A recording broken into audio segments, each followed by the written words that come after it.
আমরা সূরা ফাতিহায় প্রতিদিন আল্লাহ সুবহানাহু ওয়া তাআলাকে দীপ্ত কণ্ঠে ঘোষণা দিয়ে থাকি, ইয়্যাকা না'বুদু ওয়া ইয়্যাকা নাস্তাঈন। হে আল্লাহ, আমরা শুধুমাত্র আপনারই ইবাদত করি, আপনি ছাড়া আর কারোর ইবাদত করি না, আর আপনার কাছেই সাহায্য চাই, অন্য কারোর কাছে সাহায্য চাই না।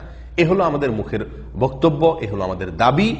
আর যদি মঙ্গল শোভাযাত্রা আমরা বের হই, তাহলে কর্ম হলো কেমন, যে আল্লাহকে আমি মুখে বলছি, আল্লাহর কাছেই একমাত্র সাহায্য চাই, অথচ মঙ্গল শোভাযাত্রা বের হয়ে আমি পেঁচার কাছে সাহায্য চাচ্ছি, মঙ্গল প্রার্থনা করছি, আমি বাঘ, ভাল্লুক, হরিণ, এই সমস্ত পশু পাখির কাছে আমি সাহায্য প্রার্থনা করছি, এগুলোর সাহায্যে, এগুলোর মাধ্যমে।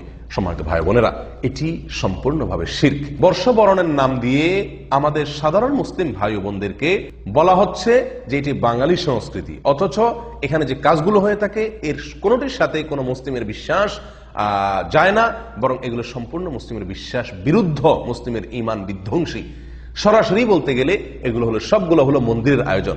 মন্দির থেকে কিছু আয়োজনকে এনে সেটাকে বাঙালি সংস্কৃতির প্রলেপ দিয়ে, লেবাস পরিয়ে সমাজে এক শ্রেণী মানুষ সেটাকে ছড়িয়ে দিচ্ছে।